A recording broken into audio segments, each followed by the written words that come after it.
Good morning, everyone. Welcome to beautiful Bill Frazier Field.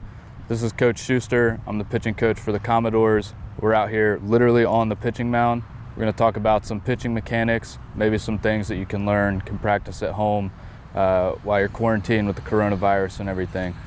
So basically for me, everybody's arm can move forward and can throw something. If you have motor function, I can hand you a rock and tell you to throw it and it will go forward. That's not to say that it will be thrown hard or thrown accurately, but your arm can move forward and does work. So when we talk about throwing accurately and throwing hard, which is a lot of the goal of pitching, we start from the ground up because everybody's arm does work. The difference is not everybody's body works to be able to make the arm move efficiently. All right, so starting from the ground up, first things first, our feet, okay? If you see the rubber here, I'm right-handed, so my right foot will be up against the rubber. But typically, all the time, you want your entire foot to be flush with the inside of the rubber, okay? We don't really want our foot to be angled that way. Then we're using the ball of our foot, the outside, the toe of our foot to push. You don't want to be all the way this way because then you're not getting the full flush push against the rubber, okay? You want to be completely flush all the way, so that way when you go and you're pushing off this back leg, you have all the momentum against the rubber. You can push off, you can create as much power as you want. Typically for right-handed pitchers, you're going to be on the right side of the rubber. If I'm facing the plate, the right side of the rubber. For left-handed pitchers, it'll be the opposite. Okay, if I'm left-handed, I'll be on the left side of the rubber, typically. Now some of that is a comfort thing. There's not a cookie cutter way. You have to do it this way. You have to do it this way. But for the most part, for your right-handers and your left-handers, you're going to be on the side of the rubber that you throw with, simply because if I'm right-handed and I'm facing a right-handed batter, then I'm throwing across that hitter instead of throwing into his barrel. So rubber positioning is complete. Now we're going to talk about our front foot a little bit as far as keeping our feet square when we come set. Okay, everything we're going to talk about today is going to be out of the stretch. We'll get into the windup at a certain point later on, but as far as the simplification of pitching, we're going to start in the stretch. We have all of our pitchers, they start in the stretch for everything we do. Okay, so our front foot, you can put it where you want to be comfortable, but we don't want to be unathletic with where we place our front foot when we come set. So you don't want it out here or completely off center out in front, completely off center behind you. Okay, typically we want to be somewhere on center so that we can be athletic, we can be square, closed with our hips and everything, which we'll get to later. But a lot of that starts here, okay? We don't want our front foot in a set position to be open at all, because then our hips are already open, lose power, lose efficiency, all the stuff that we really need. So your front foot is always going to be at least parallel. You can close it off a little bit if you want, and then somewhere on center where you can be on balance. As we get into our landing point and the follow through of actually throwing with our feet, really it's going to, our front foot, when we hit, it's going to be heel to toe. Maybe not like right on heel to toe, but some sort of, the weight is going to be back and then shift forward. And at that point, your leg extends, you'll come over.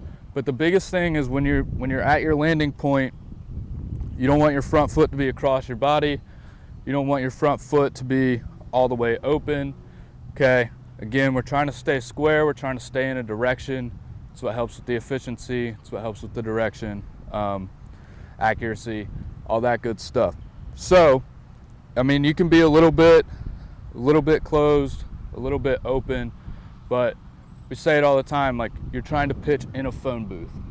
All right, well, if you're all the way opened up, you're running into the sides of the phone booth, you're gonna hit the sides, it's not gonna work. Okay, so we're trying to pitch in a phone booth, in a hallway, something that keeps us directionally on the plate. All right, moving up into our hips. This is probably the biggest one. They're all important, but as far as your hips working, that's going to determine a lot of how your body works, how your arm works. Okay, so again, I'm right-handed, so a lot of it is going to hinge off of my back hip, which would be my right hip. Everything will be the opposite for you left-handers out there. But you get a lot of time, coaches, especially at a young age, they tell you to push off the rubber, push off the rubber, push off the rubber. And the thought process is creating momentum, which is a good thought process. But really what we're trying to do is create hip load, okay? You get multiple, you have coaches that tell you to sit down in your back leg. And that's also good to an extent if you create hip load, okay? The problem is if we just sit down and we don't load our hips at all, or if we just push off and don't load our hips at all, we're not maximizing our power, we're not maximizing our efficiency. It's going to impact our accuracy, it's going to impact our velocity. So, upon leg lift, when you're loading your hips, okay, you want to sit into that back side a little bit, and then there's going to be a little bit of a motion. The cue that I use with our players is screwing your heel into the ground, okay? And upon that point, you should feel, sorry, I'm not on balance, but upon that point, you should feel tension in your back hip. And when you feel that tension, that's your point where you're loaded up and you know that you can go.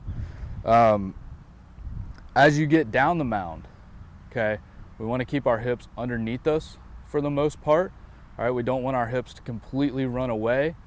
We don't want our hips to be behind our upper body. Okay, we want the hips to lead the upper body, but we don't want them to run away, right? We want to be on balance. We want to be athletic throughout the whole process. So we've got our good hip load. At that point, our front hip, okay, is all the way out in front, all right? Not so far. I'm on balance. I'm in an athletic position still, but my front hip is leading the charge now, okay? The whole time through my delivery, as I get through, my front hip is going to lead that charge. Notice I'm not coming open at all, okay? Everything's staying closed. I've got my, call it leading with the heel, okay? I've got my heel pointed towards home plate a little bit. Obviously, you can take that to too much of an extreme and it gets funky, but it's a good cue to try to keep your front hip closed. And then as I get down the mound, okay, that front hip's gonna lead the whole time into my plant, and my hips are gonna, again, lead my upper body. So as we have that corkscrew motion, we're getting down the mound, getting down the mound, getting down the mound. Our hips are gonna go, they're gonna fire, okay? As long as we don't push too early where we get extended, we're gonna have some amount of rotation for our hips to fire. Okay, a lot of times when you hear the cue push, push, push, push, push, we lose our hips too early. Now there's nothing creating power all the way through. All right, when we get screwed into the ground, then we have that power where we're kind of riding down the mound and we're pushing, but it's not so much. So when you fire that, you have plenty of power going forward. Your hips are gonna lead the rest of your body, okay? That's why they're the most important piece. All right, another big thing with your hips, especially at a young age, okay, you get a lot of guys that immediately want to do this. They open the gate, all right? You're losing everything as soon as you do that, okay? You struggle with high and arm side misses or low and glove side misses a lot of times. It's because you're losing your hips too early or you're losing your upper body too early. But all of that starts with opening up, okay? If you're closed with your hips, you're probably going to stay closed with your upper body, and at that point you're going to be able to stay directional. Your misses won't be as much high and arm side or low and glove side. All right, so biggest flaw, you get here, open. As soon as we're open, we've lost everything. Try to stay closed as long as you can, as long as you can, as long as you can. And then at foot strike, that's when it opens up. That's when you get that good rotation, that good drive, and you're able to deliver a powerful and efficient movement. All right, so continuing up, we'll get into our torso and shoulders. So I heard one time, it's really good, I loved it. I use it with our guys all the time now that I heard it. You create energy with your lower body, but you create stability with your upper body. Okay, so when we throw all the time, especially at a young age, we want to do it so hard. And we think that throwing hard is going to be creating a bunch of energy with our upper body. Okay, in reality, throwing hard starts with your lower body. And then your arm speed and everything obviously helps. Some people, athletically are just very quick twitch. They have really fast arms, so they throw hard. But as far as efficiency of movement, everything's going to start in the hips, and then the upper body is more for control, more for keeping you in line. So as we get into the torso, okay, when we're in this loaded position, we're going to get a little bit, all right? It's not going to be a lot, and it's going to happen naturally. You don't have to load it yourself where you're now getting turned, right? So for any action, there's an equal but opposite reaction. So if you turn this way, then you have to turn this way to get back to throw, okay? And we have a lot of guys that do that. As they get loaded up, they get turned. Well, directionally, once I'm turned, I'm gonna hit the bull, all right? If you young guys don't get that reference, you need to go watch Bull Durham. It's a really good movie. But directionally, now I've got a problem. If I can keep myself somewhat square, look, I've got a little bit of a torso load, and I'm loaded in my hips, but my shoulders are still on line. So I'm not gonna have that opposite reaction where my shoulders open up because my shoulders were never closed off. So that's really all it is with your shoulders. That's really it, okay? And the same thing with the hips. We're trying to keep them square, trying to keep them closed as long as we can. And when that fires, you don't have to fire your upper body because the lower body is going to create all of that. Okay, your hips drive everything. So as soon as your hips go, it's really hard to keep your upper body still, like all the way when your hips go, right? So if I'm doing this at a fast pace and my hips go, immediately my upper body is gonna go with it. So if our hips are efficient, our upper body is gonna be efficient, and we need it for stability more than anything. As far as like getting a torso and a core load, again, maybe a little bit of a turn, but most of that is gonna happen naturally when you load your hips. So I really don't want our guys doing a whole lot with their upper body as far as their core and their shoulders. All right, now we'll talk about the arm. Okay, number one, throw hard. And what I mean is not a lot of oomph, strong, I mean fast. Make your arm move fast, okay? And there's a difference. When we talk about, it's the same thing with our hips, okay? You get a lot of load up, load up, load up, be strong, be strong, be strong. Well, we're not trying to create strength, okay? Strength helps a lot of these things, but what we're trying to create is power. And power is a function of strength and speed. So we need both of those things. For your arm, strength tightens it up, tightens it up, tightens it up, and you're gonna get to a point where you cannot create the same power with that arm. So you need speed, speed, speed, speed, speed. So everything you do, every time you throw, obviously once you're warmed up, but always when you're throwing, arm speed, arm speed, arm speed, arm speed, arm speed, over and over and over again. And again, we have a problem with a lot of our guys. They wanna come out and they just wanna throw nice and light, real easy, and there's a time and a place for that. But if you want to throw hard, you have to train to throw hard. And that means you have to have arm speed. So the way that our arm typically works, okay, everybody's arm path is different. I don't believe in one certain way to throw. But things that you want to avoid, straight out of the glove and a locked out elbow. As soon as our elbow is locked out, our path becomes inefficient, and it's a problem. It leads to a lot of injury concerns. Just generally makes you inaccurate. It's tough to find a release point consistently when you're locked out at any point. So typically what I'm telling our guys is when the ball leaves your glove, it's down, out, and up. I'm just trying to make like a small circle, so to speak. We have some guys, they get a little bit back here, okay? I don't love it, but as long as they have some semblance of flexion in their elbow, I don't mind it because they're still somewhat on a shorter plane. When they get back this way, if I can see the ball behind them and see extension behind them, if I'm playing catch with them, that's a problem. And we've got to, at that point, we've got to work on some things to get them shortened back up where they're in an efficient arm path. But as long as you think down, out, and up, you're going to stay in an efficient arm path almost all the time. As far as getting to a slot to throw, it's verbiage that I use a lot. And simply, everybody in the world that throws things hard gets around the same area when they are going to release. So getting in a slot to throw, or in a position to throw, everybody in the world that throws hard, the ball in their hand is somewhere around here.